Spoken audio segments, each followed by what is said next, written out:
Hello and welcome to Thought Provoking Change and on Simple Sunday. And it's my honor, Lisa Manzo, to be your guest host tonight. And tonight we're talking about transformation and the determination to keep going. It's a wonderful topic because people have asked me in the past, like, how did you have the strength to keep going? And I did some reflecting on it, but let's talk about how the journey began first. So the journey began about 7 years ago. And 7 years ago, after my dad passed away, I was hanging around New York because I'd always wanted to leave New York and I could never leave my dad. He wasn't doing that well physically and he needed my help. He also had dementia.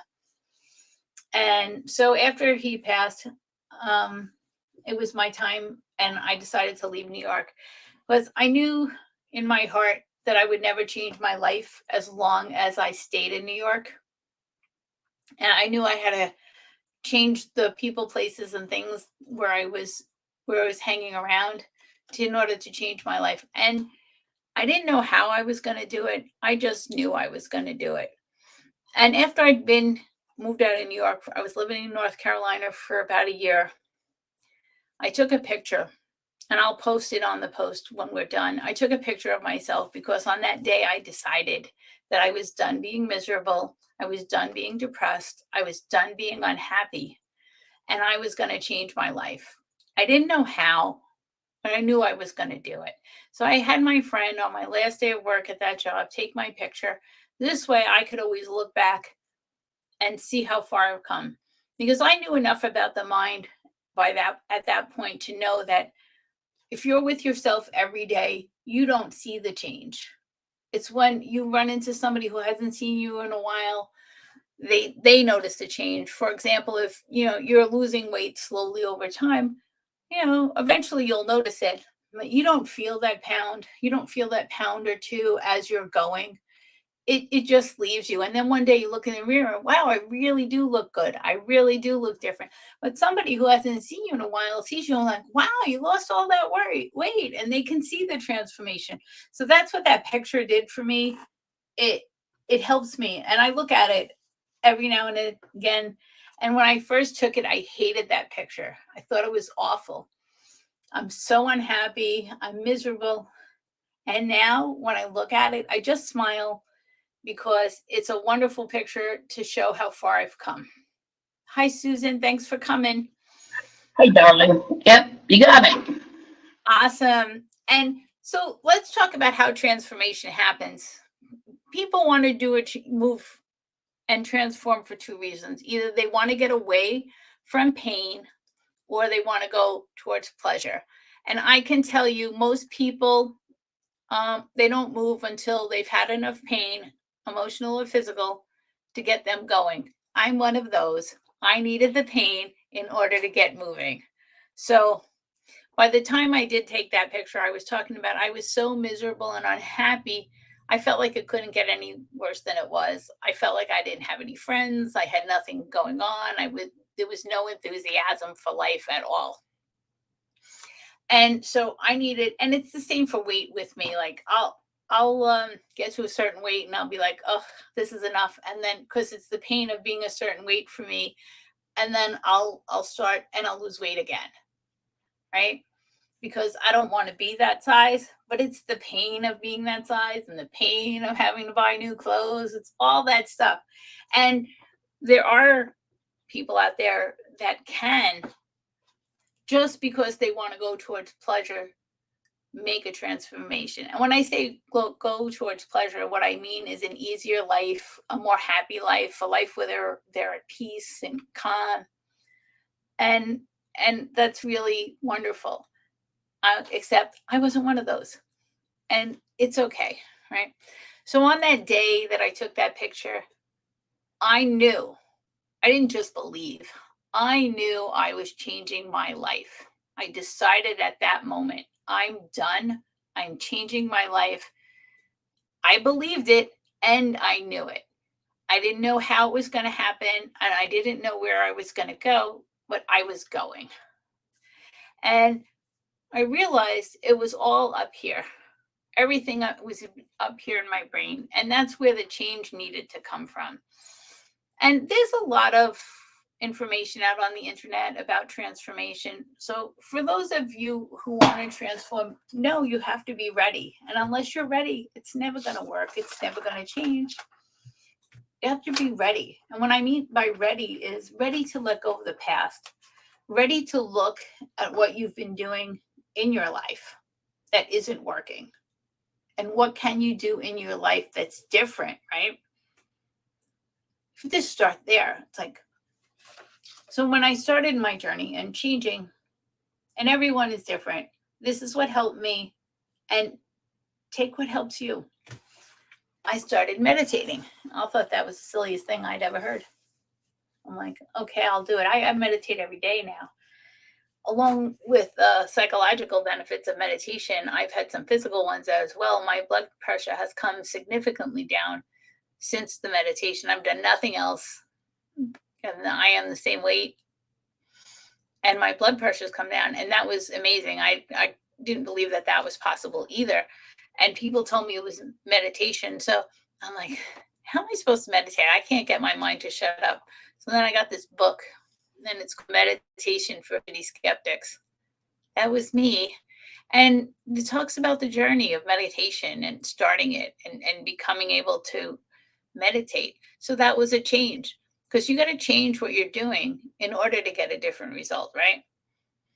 One of the other things that I did was I started questioning everything, all my thoughts, and everything that was going on in my head. It's okay. Is this thought really serving me? Is it helping me? So, because some of the thoughts were just so archaic. Like, for example, I would go out and I used to drink, and I was like, I used to think that the only way to get over something bad in a day was to go out and have a drink. And I got rid of that thought. I also don't drink anymore. It's been 5.5 years. I don't drink at all anymore. And I'm very, very happy about that. Welcome back, Susan. Sorry, I typed a question and then I disappeared. So anyway, and then my question disappeared. So sometimes if you'll just put No, I see the question. The question. Okay, good, good. The name of the book is Meditation for Fidgety Skeptics. I'm going to type it in the chat. Okay, cool. Thanks. For I don't know how to spell fidgety skeptics. And yeah. So and it was great because the book is really cool. It teaches you about meditation, and you know what it is? It teaches you that you're not doing it wrong. Because that's a normal process of all those thoughts coming in and invading your mind. It's a process to get your mind to calm down. It happens over time. So when I first started, it's a great question. Thanks for asking it, Susan. When I first started, I would do these 5-minute guided meditations, because if I'm listening to somebody talk in a meditation that's calming and their voice is soothing, then I don't have all those other thoughts floating in. So that's how I started, and he actually discusses that in the book, which it's a wonderful book to help you start. And so back to that, I decided that I was going to change, and you have to think about everything, because you're the common denominator in your life on the transformation journey. So it's all about you. Whatever you have in your life is what you've attracted. And I was way, way, way in victim mode back then. And it was, it was never my fault. It was always somebody else. It was life's fault. Oh, look what happened. And it's like, this got in my way, that got in my way. And then the day that I started taking responsibility for myself and for my actions and my words, that's when a huge shift came for me. Okay, because everything changed, because, okay, I have a role in everything that's in my life. I have a role in the people that are in my life, the things that are happening to me. This is what I'm choosing. I had realized that I was very into drama. meaning like on some level drama comes into your life, and some people, and I get used to having a higher level of cortisol. And when you create drama in your life, you have a higher level of cortisol, which is a stress hormone. And what happens is your body gets used to having that higher level of cortisol in your body, so you create drama. So I had to take a look at my life and say, okay, where am I creating this? Is it serving me? And what can I do instead? What can I do that's different? Because doing something different is the key here. Because if you're doing the same thing, as the saying goes, if you always do what you always did, you'll always get what you always got. So we need to do something different. And you need to believe. The other saying is, if you believe you can, you believe you can't. You're right. Well, I believed and I knew that I could change. So for you out there that's watching today, you need to believe and know that you can change. And what I did also was I made a success journal, and I believe I still have it. Yes, I have it right here. I have it right here. And in my success journal, like, because you know, when you're, this is part of the power of keep going. Yes, Susan, what you believe you can achieve. So the power of determination to keep going. This was huge in it. Here's a great tip for you. I have this book and it says my successes. And it first says on top whose life I touched. And then I realized those were my successes. So, and in my book, it's like, I went to a seminar in December of 2018, and there was a man there who was suicidal, and I changed his life. I took time out of my day after we'd done a 13-hour day, and I didn't want to leave him emotionally where he was, because I just didn't feel right about it. So I asked the people who were running the event, how do I help him? I said, because I can, you can't. The reason I can was because he opened up to me. He's not going to open up to somebody else, because it was very painful for him for what he said. And I was grateful that he did. So I went and asked them, because back then I was not a coach and I did not have the tools to help him through this, but I knew I was the one to help him. So I went and found out, like, how can I help this child, this young man? And I did. I think of him as a child, but he was a young man. And I changed his life. And I see him on the internet now. He has joy in his life. He's so happy. He just radiates joy. And it was through this one conversation that we had that he got that transformation, and he took hold and control of his life.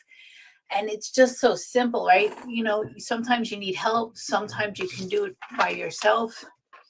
But he took responsibility, that in the sense that he understood that he was in control of his life at that point, and he can take responsibility to be happy, or he can take responsibility and be sad.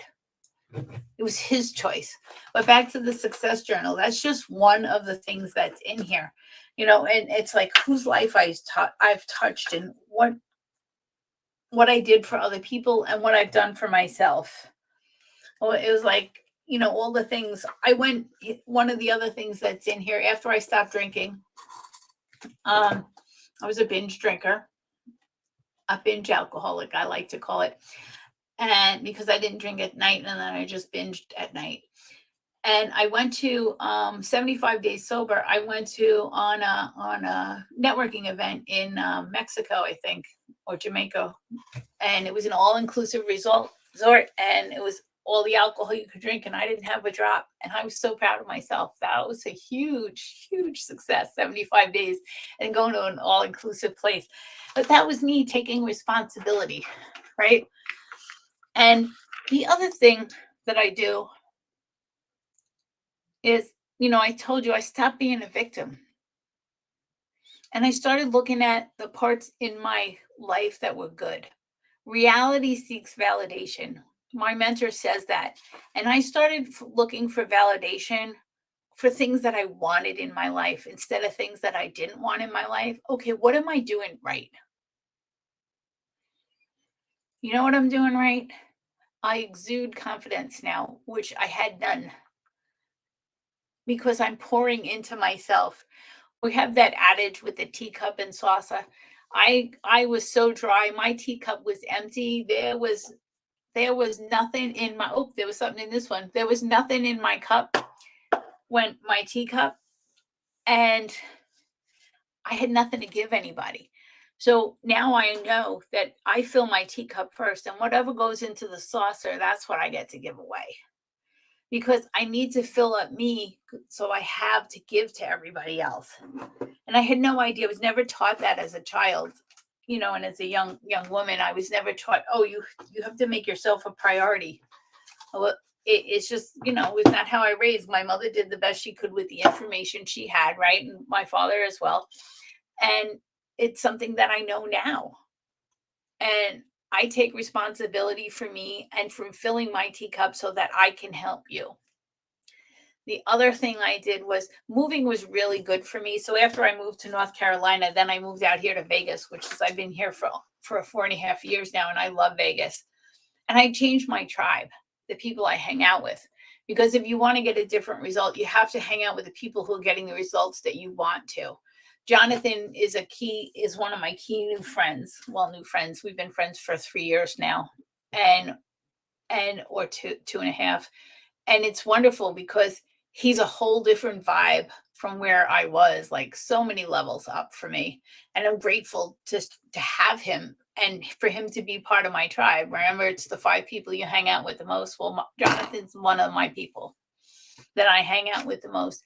And he's awesome and amazing. And he has this group with Thought Provoking Change here, which is so totally awesome. I feel so supported here. I can reach out and get help from any of the members because a lot of the members do a lot of different things, and which is fabulous. So, because we can all support each other. And I changed my tribe. That was huge. And moving made it easy because the other thing is when you're growing and changing, people don't want you to, so they let you go anyway. It's not, you can just let those fade away because people don't want to see you get better because they want you to stay where they're at. It's like we talk about the crabs in the bucket, and when that crab is almost out, the other crabs in the bucket pull them back down. That's what happens if your friends aren't moving with you. And that's why I tell you, you need to change your tribe in order to keep your transformation going.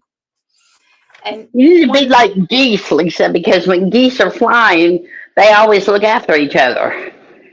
yes, I don't know anything about geese, Susan, but I believe you.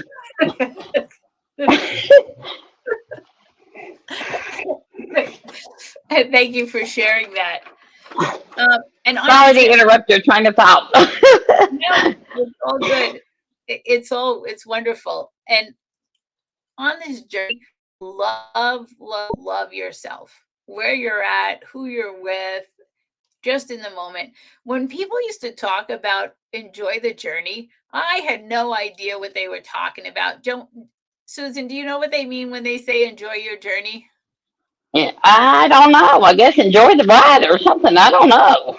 So I don't know. For me, what it means is to enjoy where you are, who you're with, and what you're doing right in the present moment. Be in the now, not And looking don't to. be afraid to celebrate. Celebrate your successes. Like I'm a 12-year breast cancer survivor this year. This month. October 26th is my cancerversary date. So I'm down here at a Pledge to Pink event, and I just was on the bike patrol and rode 33.1 miles in 3 days. I'm pretty exhausted, but I'm proud of myself. Exactly, and that's another way you show yourself love because you need to show yourself love. It's really so important. So, back to, let's talk a little bit about the determination to keep going. So I gave you the first tip. The first tip about of how I kept going was to keep my success journal. And I gave you two already, actually. I keep the success journal and take the picture, right? I had to tell you, I took that picture, and 2 months later, I have another picture after that. I was already a completely different person. You could see it in my face. I had joy in my face, which in the first picture, I had absolutely none. It was just like, oh, I'm living. I was just existing. And You know what, Lisa? Before I had weight loss surgery, I took a picture too on a Carnival ship with one of the little life size, towel animal things. And I hated that picture. And then I realized just how important that picture really is. Right. And I had said that because now you look back at that picture, and even though you hated it then, now you can look back at that picture and smile and say, wow, look how far I've come. Right. And Exactly. that, yeah, and that's wonderful, Susan. I'm just so glad that you were able to come so far. And then you have that picture. What a great, I know you hated it and you took it anyway. Bravo for you. So let's celebrate that. Take Yeah. everybody, take the picture of exactly how you're feeling. No smiles, no nothing. Just take the picture, right? And then start helping others, because anything you want from others, you need to give to them first. Okay. So if you want love, you need to show somebody else love first, and then you'll get it back. And you usually get it back times 10. But whatever you want. Like, I didn't understand that. And then then it hit me, I don't know, about a year ago. So I always wanted to feel appreciated. And I'm like, and then, we'd been talking about this, and I had mentors, whatever you want from others, you for yourself, you need to give to others. So then I started being appreciative to others when they did something for me, or like a coworker when they helped me out. I'm like, oh, thank you so much, I really appreciate that, that really helped me out, and started to acknowledge them. And in that, when I started to acknowledge them, then I started hearing it back from them. Oh, Lisa, thank you for helping me. That really helped me out. Oh my God, you were so great with that patient. They were getting on my nerves. And sometimes it's just a matter of somebody else with a different personality needs to walk into the room, and then the whole situation changes. And and then I had the doctor say, you're a really good nurse. I'm really glad you're here. And, and all these compliments and appreciation were coming my way, which is what I wanted. I wanted to feel appreciated. I love to feel that way. And I feel like I'm working on something, and people see it. It's something, it's my language of love. Words of affirmation. And it's just my language of love. And so I understand that, and it's how I feel love. So I give it to others because that's what I want. That's what I want. And help other people, because there's always somebody behind you trying to get to the same place you are. And Jonathan talks about this in his book, in his slingshot book, where he talks about how taking somebody behind them and slingshotting them past them, and then that person pulling you up with them, and it's a give and take. And it's a beautiful thing to do this with the slingshot, and just changing yourself for the right people. So let's go back to the determination to keep going. So after I'd come so far, it has not been an easy journey. There's been a lot of stumbles or bumps in the road, whatever you want to call them, along the way. I mean, I paid people to help me that did nothing for me. I paid people to help me that did wonders for me. I misread people and thought they were going to do something for me that they couldn't. And that's okay, right? And when those days happened, I just look back and I look at that picture and I look at it and I'm like, look how far I've come. Look how far I've come. There's no way I'm stopping now. I look at that picture and it motivates me, and I'm like, okay, what else can I do? How can I get my next change? How can I get my next transformation? How can I do this? How can I do that? My latest transformation is I got a new haircut, and then I got my hair straightened. So that's my latest. But I'm always figuring out, well, what can I do differently? Susan, what do you do different to get a different result? Do you have an example for us?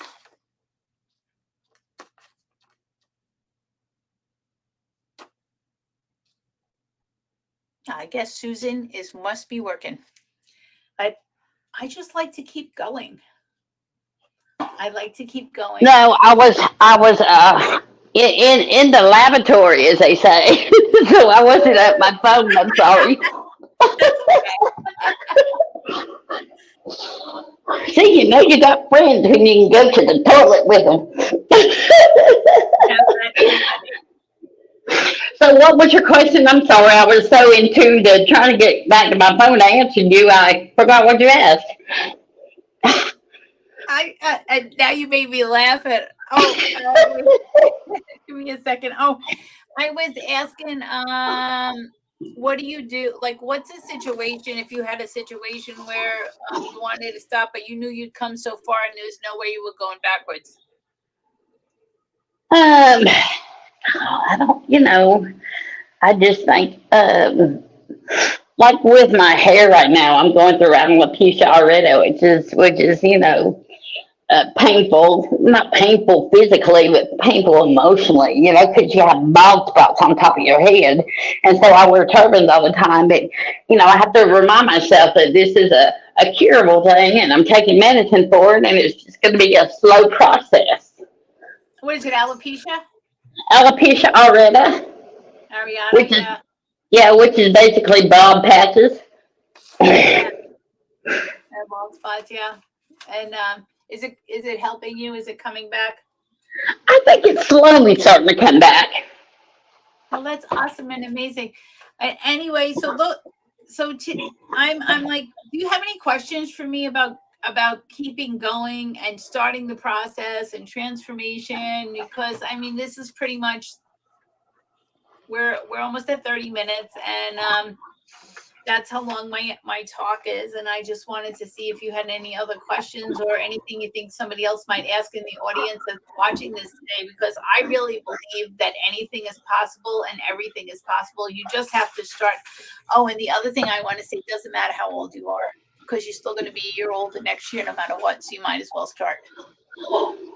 You're never too old to learn. You're never too old to learn, and you're never too old to change your life and get a different result. Well, this has been this week's episode of Simple Sunday on Thought Provoking Change. And I'm so grateful that I had this opportunity. I'm going to go over it really quickly about the transformation and the determination. I'm going to give you the tips one more time. So, for the transformation, it's believe and decide and know that you can do it. Second, it was asking yourself, what can I do different? Is this thought serving me? How can I change it? Take responsibility for your life, because everything you have in your life, you've created because you're the common denominator in your life. Give up being the victim because you created this. Change your tribe. Love yourself. Those are what I believe are the keys to transformation. And then, to keep going, the determination to keep going, take that picture, get a success journal, help somebody else, and just start. I didn't have a direction where I was going. I just knew I was going, and I'm getting there. I'm just like so completely happy on the way and where I'm going. And so thank you, Jonathan, for this opportunity. Thank you, Thought Provoking Change family, and anyone else out there who wants to talk transformation, please private message me. I'm happy to help you. Have a lovely evening. Michelle, are you there?